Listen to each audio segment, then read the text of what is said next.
Here's some more urban monsters for your TTRPG adventures. Continuing through the sourcebook Into the Runaverse, we are now on the Gremlins.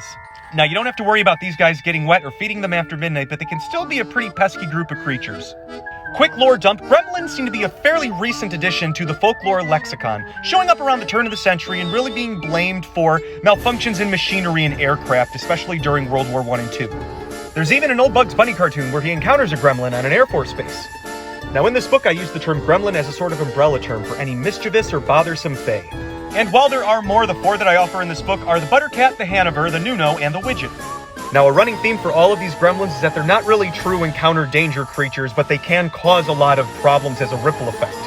The Buttercat probably being the least of those, because their biggest thing is that they just like to eat all of your butter. All of their abilities make it easier for them to sneak in, eat all of your butter, and sneak out without being caught. And I found sources that says it either comes from Scottish or Finnish folklore, so your guess is as good as mine. Next up is the Hanover, a shoreline pest whose origins in our world are similar to the Fiji mermaid in that it's kind of like one of those faux taxidermy creatures. Somebody took a bunch of different corpses of animals, kind of stitched them together and say, look what this weird creature corpse that we found. They ride on the wind, they have good camouflage, they really like shiny objects. A great story hook is a Hanover might steal an important object from a shrine or a temple, and the party has to go and retrieve it. Now, individually, Hanovers are not very dangerous, but if you come across a swarm, it can be a very different story. They're kind of like those mosquito swarms in cartoons that will go like past a creature and all that's left is a skeleton. Next, we got the Nuno, hailing from Filipino myth. As I've mentioned before, my son is of Filipino descent, and so I really wanted to include some Filipino monsters in this bestiary for us to play in our adventures. And the Nuno is one of our favorites. This guy is very, very proud, so if you walk by their house, which looks just like any anthill, and do not give them the proper greeting of Tabi Tabi Po, they will put their curse on you.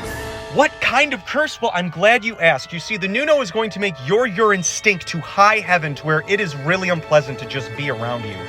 I've also heard that the Nuno's curse just gives you really bad luck, and that's more what the Nuno's jinx ability does here.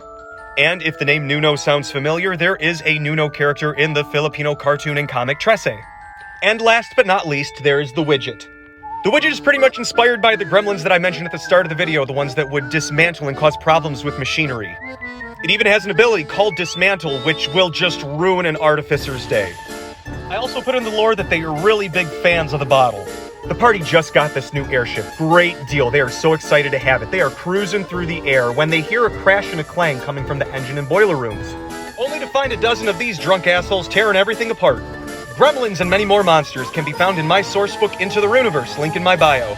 Some mischief makers with malicious machinations. Gremlins, use them, you nerds.